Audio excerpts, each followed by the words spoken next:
الرحمن الرحیم۔ السلام علیکم۔ میں ایک یتیم بچہ تھا، اپنے اندر کس قدر دکھ اور غم لیے ہوئے یہ کوئی ان بچوں سے پوچھے جو بچپن میں ہی ماں باپ کے سائے سے محروم ہو جاتے ہیں۔ میں بھی ایک ایسا ہی بچہ تھا جو دنیا میں تنہا تھا۔ کہنے کو تو میں ایک بہت بڑے گھر اور خاندان کا فرد تھا، مگر اتنے بہت سے رشتوں کے ہوتے ہوئے بھی میں بالکل تنہا تھا۔ یہ دنیا ایک تپتی ہوئی زمین تھی اور میں بغیر کسی سائے کے اس کڑی دھوپ میں کھڑا جھلس رہا تھا۔ رشید، عاطف اور رمیز، منیر، یہ سب تقریباً میرے ہم عمر تھے۔ یہ چاروں ہر روز صبح دیسی گھی کے پراٹھوں کے ساتھ دیسی مکھن اور انڈوں کا ناشتہ کرتے اور پھر گھر سے 2 میل دور اسکول جانے کے لیے نکل کھڑے ہوتے۔ اسکول تو میں بھی جایا کرتا تھا، مگر ان چاروں کے اسکول کے بیگ اٹھا کر انہیں اسکول پہنچانے کے لیے۔ وہاں سے واپس آتا تو گھر کے ڈھیروں کاموں کے درمیان ایک سوکھی روٹی مجھے بھی مل جاتی تھی، جو میں صبر و شکر کر کے کھا لیتا تھا۔ چھٹی کے وقت سے پہلے میں پھر سے دوڑ لگاتا اور ان چاروں کے اسکول بیگ اٹھا کر گھر واپس پہنچاتا۔ ان کی مائیں، جو میری تائی اور چچی تھی، اپنے بچوں کو کے لاڈ کرتی، نمکین لسی پلاتی اور کھانا کھلا کر ٹھنڈے کمروں میں سلا دیتی، جبکہ میں کھانا لے کر کھیتوں میں بھیج دیا جاتا، جہاں کبھی چاچا تو کبھی تایا بچا ہوا کھانا ایسے میرے آگے ڈال دیتے جیسے میں کوئی کتا ہوں۔ میں تڑپتا، کلستا یا کچھ بھی کرتا ان کے اس رویے کو کس طرح بدل سکتا تھا؟ ہر رات کو جب میں اپنی چھوٹی سی کوٹری میں اکیلا ہوتا تو اپنے ماں باپ اور ماں کو یاد کر کے بہت روتا۔ آج میرے ماں باپ بھی زندہ ہوتے تو میں بھی اس گھر کے بچوں کی طرح اچھی زندگی گزار رہا ہوتا، اسکول جاتا اور ان کی محبت کی ٹھنڈی چھاؤں میں سکون سے سانس لیتا۔ مگر شاید میرے نصیب میں اس طرح ٹھوکروں میں پلنا لکھا تھا۔ ہمارے گھر کے ساتھ ہی مسجد تھی اور مولوی صاحب کا گھر تھا۔ اس کے بعد کچھ خالی جگہ چھوڑ کر گاؤں کی مسجد بنی ہوئی تھی۔ مجھے پڑھنے کا بہت شوق تھا۔ آس پاس کے بچے جب اسکول جاتے یا سفید ٹوپیاں اور صاف ستھرے کرتے شلوار پہن کر مسجد پارہ پڑھنے جاتے تو میں اپنا دل محسوس کر رہ جاتا۔ میں اکثر یہی سوچتا، کیا کبھی میں بھی ان کی طرح اسکول یا مسجد جا پاؤں گا؟ میں نے تو جب سے ہوش کی دنیا میں قدم رکھا تھا اپنے آپ کو ان رشتہ داروں کے رحم و کرم پر ہی پایا تھا۔ ماں کی محبت اور باپ کی شفقت کیا ہوتی ہے، یہ مجھے ان لوگوں کی اپنی اولاد کے ساتھ بڑھتی ہوئی محبت سے نظر آتا تھا۔ میرا تو ذاتی تجربہ بس گالیوں، کوسوں اور دھکوں تک ہی محدود تھا۔ دن مسجد سے جمعے کی نماز سے پہلے مولوی صاحب کا بیان سنا، جس میں وہ یتیم کے حقوق کے بارے میں بیان کر رہے تھے۔ اس بیان کو سن کر مجھے پتہ چلا کہ میں تو اللہ تعالیٰ سے بیکار ہی شکوے کرتا رہتا ہوں۔ وہ تو اپنے سب بندوں پر بہت ہی مہربان ہیں۔ یہ تو اللہ کے بندے ہی ہیں جو انہیں احکامات کی تکمیل میں ڈنڈی مار جاتے ہیں۔ اس دن رات میں اپنی کوٹری میں لیٹ کر میں نے پیارے اللہ کا بہت شکر ادا کیا۔ اس دن کے بعد سے میرے دل میں علم حاصل کرنے کی ایک انوکھی سی لگن پیدا ہو گئی، جبکہ میں اچھی طرح جانتا تھا یہ پھل مجھ پر میرے رشتہ داروں کی طرح سے حرام کر دیا گیا ہے۔ پھر بھی ہر گزرتے دن کے ساتھ اس خواہش کی شدت میں اضافہ ہوتا جا رہا تھا۔ میرے چاچا کی ایک چھوٹی بیٹی امام صاحب کی بیگم سے اس پارہ پڑھنے جاتی تھی۔ اسے برابر والے گھر میں ہی جانا ہوتا تھا، مگر پھر بھی مجھے ساتھ بھیجا جاتا۔ میں اسے دروازے سے اندر کر کے خود دور ہی بیٹھ جاتا تھا۔ مولوین صاحبہ بڑی نیک اور اللہ والی عورت تھیں۔ وہ میرے حالات سے واقف تھیں، میرے ساتھ ہونے والے سلوک پر دل گرفتہ بھی نظر آتی، مگر وہ بیچاری کیا کر سکتی تھیں؟ ہاں، جو ان کے بس میں تھا وہ کرتی تھیں۔ سخت گرمی میں وہ مجھے دروازے پر نمکین لسی کا گلاس پکڑا دیتی، کبھی گھی والا پراٹھا چپکے سے باہر بھیج دیتی۔ سردیوں میں بھی میرے ٹھٹھرتے وجود پر رحم کھاتے ہوئے کبھی گرم جرابیں پہننے کو دیتی تو کبھی کوئی مفلر یا ٹوپی۔ میرے پورے 24 گھنٹوں میں صرف یہ واحد کام تھا جو میں دل کی خوشی سے انجام دیتا تھا، یہ نگرانی پر دروازے پر بیٹھنا۔ مجھے ایسا لگتا ہے جیسے یہ وقت چند لمحوں میں گزر جاتا ہو۔ مولوی صاحب کے گھر کے باہر ایک نیم کا گھنا درخت تھا، جس کے نیچے سیمنٹ کا پکا چبوترا بنا ہوا تھا۔ اس چبوترے پر شام کے وقت ٹھنڈے پانی کا چھڑکاؤ کر دیتا اور اسے جھاڑو سے صاف بھی کرتا۔ یہ بھی وہ کام تھا جو میں اپنی خوشی اور مرضی سے کرتا تھا۔ اکثر گرمیوں کی حبسدہ راتوں میں جب میں اپنی کوٹری، جس میں پنکھا تک نہیں تھا، پسینوں میں شرابور ہو جاتا تو کھڑکی سے کود کر باہر نکل جاتا اور اس چبوترے پر نیم کے نیچے سکون سے سو جاتا۔ یہ کام مگر میں بہت کم کرتا تھا، کیونکہ وہاں جب بھی میں سوتا تو بے خبر ہی ہو جاتا، اور دروازہ کھلنے سے پہلے اگر میں واپس اپنی کوٹری کی کھڑکی میں گھر میں نہ جاتا تو پھر اس دن کی صبح کا آغاز ہی ڈنڈور سوٹوں سے ہوتا۔ یہی ناشتہ، یہی کھانا، یعنی 3 وقت کی توازہ اسی طرح سے کی جاتی، اور میں اس وقتی سکون کی قیمت چکاتے چکاتے ہلکان ہو جاتا۔ اس دن نہ جانے کیسے استانی جی کو میری بھوک کا اندازہ ہو جاتا تھا، اور رات کو جب میں اپنے زخمی وجود اور بھوکے پیٹ کی دعائیاں سن سن کر روٹی نیند کو بھلانے کی کوشش کر رہا ہوتا تو کوئی مہربان کھڑکی کھٹکھٹا کر منڈیر پر ایک تھیلی رکھ جاتا۔ اس تھیلی میں سے کبھی روٹی اور گڑ تو کبھی حلوہ نکلتا، جو میں ندیدوں کی طرح چند منٹوں میں ہڑپ کر جاتا، مگر اس سے اتنا ضرور ہو جاتا کہ میں دوسرے دن کی مشقت کے لیے تیار ہو جاتا۔ جب میرے دل میں پڑھنے کی خواہش بیدار ہوئی تو میں بہت دن تو یہی سوچتا رہا کہ یہ کیسے ممکن ہو سکے گا۔ پھر ایک دن میں فجر کے بعد جب میرے چچا تایا کے بیٹے اسکول کے لیے تیار ہو رہے ہوتے تھے، میں اس وقت خاموشی سے باہر نکل گیا۔ میرا رخ مسجد کی جانب تھا، جہاں امام صاحب چاشت اور اشتراک کی نمازوں تک رکتے تھے۔ میں جا کر مسجد کی چوکھٹ پر کھڑا ہو گیا۔ مسجد میں اس وقت امام صاحب کے علاوہ کوئی اور نمازی موجود نہیں تھا۔ مجھے وہاں کھڑے دیکھ کر کچھ دیر ہوئی تھی، مگر میری ہمت نہیں پڑ رہی تھی کہ میں مسجد کے اندر قدم رکھوں۔ امام صاحب کافی روبدار شخصیت کے مالک تھے اور بڑی گونجتی ہوئی آواز تھی۔ جب ان کی مجھ پر نظر پڑی تو کچھ دیر شاید انتظار کرتے رہے کہ میں اندر آؤں گا، مگر جب میں وہیں کھڑا رہا تو اٹھ کر باہر آ گئے اور مجھ سے کہنے لگے، یہاں کیوں کھڑے ہو؟ میں نے نظریں نیچے رکھتے ہوئے انہیں اپنی خواہش بتائی اور مجبوری بھی۔ انہوں نے شفقت سے میرے سر پر ہاتھ رکھتے ہوئے کہا کہ وہ اس سلسلے میں ضرور کچھ کریں گے۔ میں احترام سے واپس ہوا تھا۔ ڈر تھا کہ گھر میں ڈھونڈا نہ جا رہا ہو، مگر خیر تھی ابھی وہاں ناشتہ کیا جا رہا تھا۔ میں نے ہر روز کی طرح چاروں بیگ اٹھائے اور ان چاروں کے پیچھے اسکول کی جانب چل پڑا۔ راستہ آج انہی خیالوں میں کٹ گیا کہ مجھے تھکن کا احساس ہی نہیں ہوا۔ پھر اگلے 3-4 دن گزر گئے مگر کہیں سے کچھ نہ ہوا، تو آہستہ آہستہ مجھ پر مایوسی طاری ہونے لگی۔ مجھے لگنے لگا کہ میں نے بیکار اتنی امیدیں پالی۔ امام صاحب کو کیا پڑی ہے کہ مجھ یتیم مسکین کے لیے کوئی کوشش کریں۔ جب میں مکمل مایوس ہو چکا تھا تو ایک دن میرے تایا نے مجھے آواز دی۔ مجھے بڑی حیرت ہوئی کیونکہ اس وقت تایا کی آواز میں کچھ نرمی محسوس ہوئی، جبکہ مجھ سے مخاطب ہوتے وقت تو ان سب کے لیے سخت اور حقارت بھرے ہو جاتے تھے۔ میں ڈرتے ڈرتے تایا کے پاس سامنے جا کھڑا ہوا۔ اس وقت میری عمر 15 سال تھی۔ تایا نے مجھے بتایا کہ اب میں ان کے بچوں کے بیگ اسکول چھوڑ کر واپس آؤں گا تو 2 گھنٹے امام صاحب کے پاس مسجد میں قرآن کی تعلیم حاصل کرنے جاؤں گا۔ میرے لیے تو یہ خبر ایک بہت بڑی خوشخبری تھی۔ میں علم حاصل کروں گا، پڑھوں گا اللہ کا قرآن، اس سے بڑی خوش نصیبی میرے لیے اور کیا ہو سکتی تھی۔ بعد میں مجھے پتہ چلا کہ جمعے کی نماز کے بعد امام صاحب نے دوسرے کئی لوگوں کی موجودگی میں میرے چاچا اور تایا کو کہا تھا کہ میں ان کی ذمہ داری ہوں اور میرے بارے میں روز قیامت ان سے حساب کتاب لیا جائے گا، اور یہ بھی کہ میں اتنا بڑا ہو گیا ہوں مگر ابھی تک مجھے اسکول تو چھوڑو سپارہ پڑھنے بھی نہیں بٹھایا گیا ہے۔ اب یہ نہیں معلوم کہ امام صاحب کے سمجھانے کا اثر تھا یا لوگوں میں بے عزتی کا خیال۔ بہرحال اس کے بعد یہ تبدیلی ضرور آئی کہ مجھے مسجد جا کے دین تعلیم حاصل کرنے کی اجازت مل گئی۔ اب مسجد جانے کے لیے صاف ستھرے کپڑوں کی بھی ضرورت تھی، تو زندگی میں پہلی بار میرے خود کے 2 جوڑے کپڑے سلوائے گئے، ورنہ ابھی تک تو میں اترن ہی پہنتا آیا تھا۔ دوسرے دن جب اسکول کی ڈیوٹی دے کر آیا تو نہا کر صاف کپڑے پہنے اور مسجد کی طرف چل پڑا۔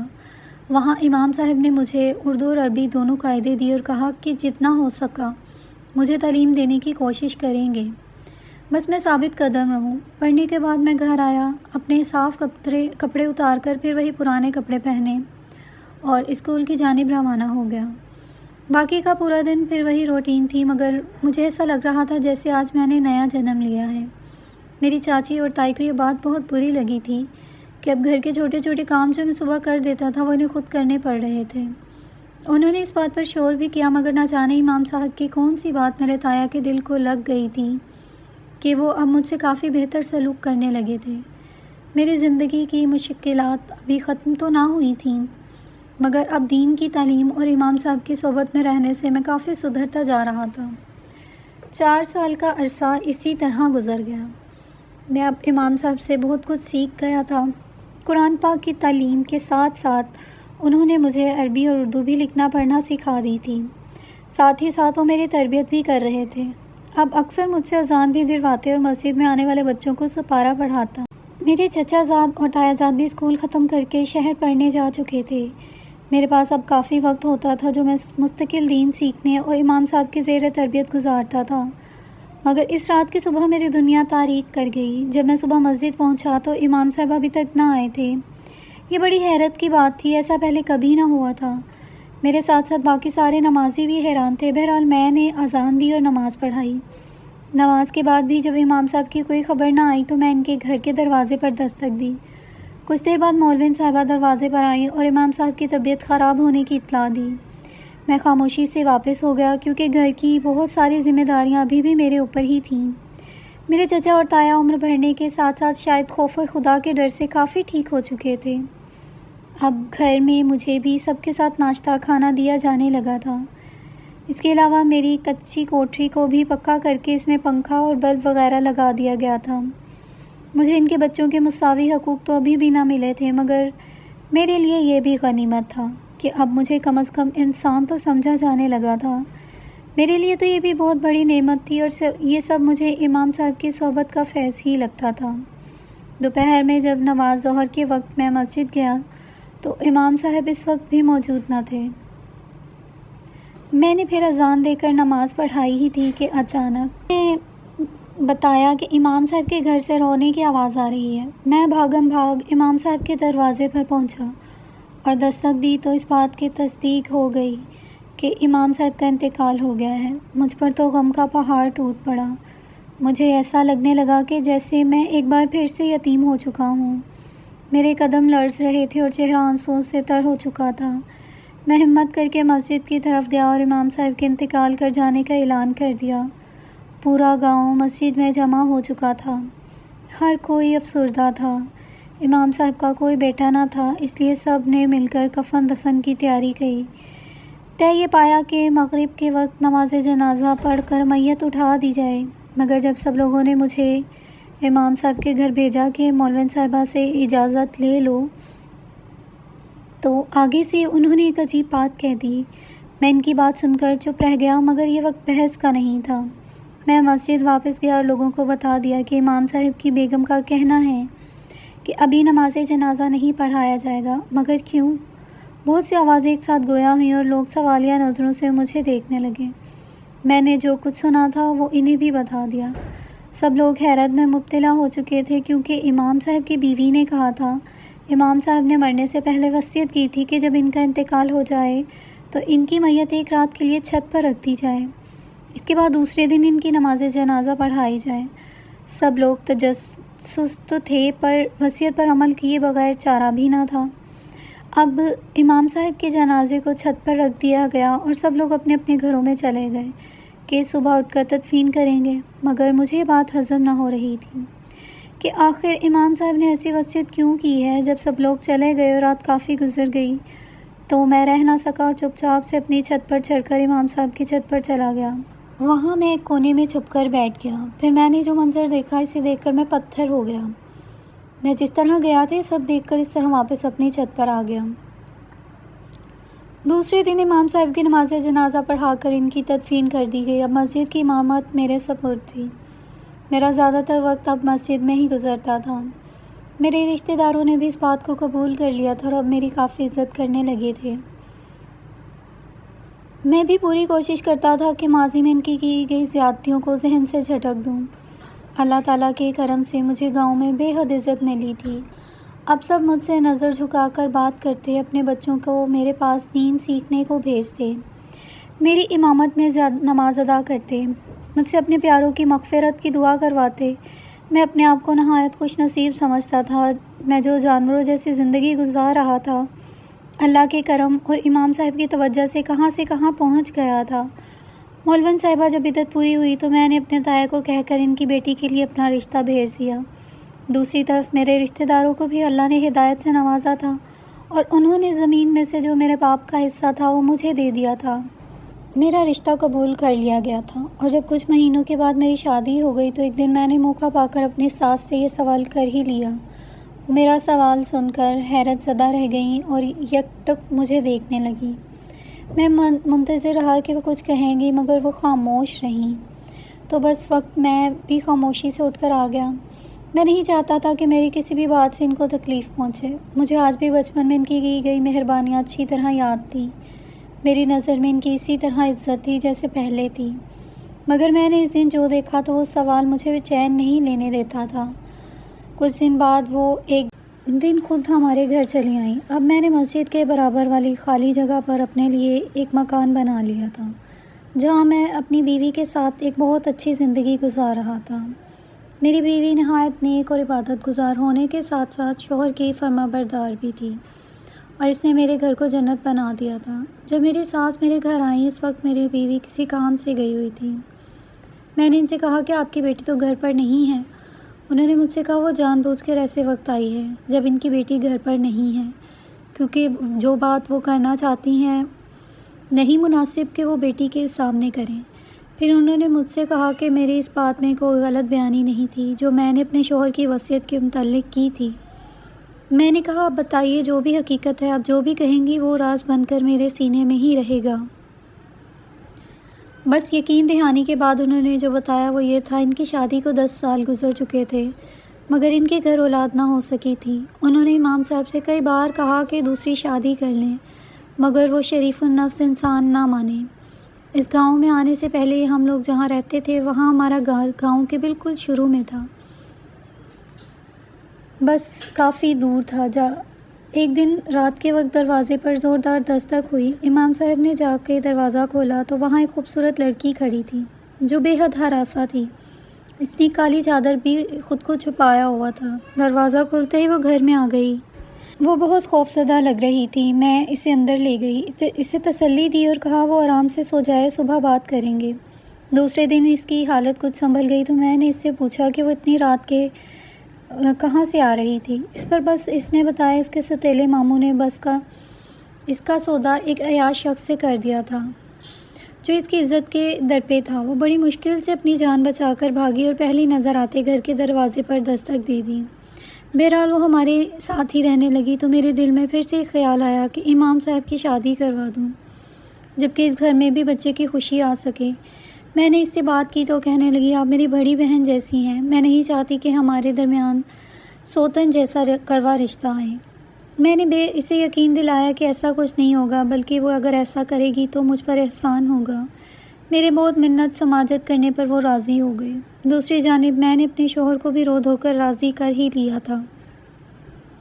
اس شادی کے 1 سال بعد ہی ہمارے گلشن میں ہماری بیٹی پھول بن کر مہکنے لگی۔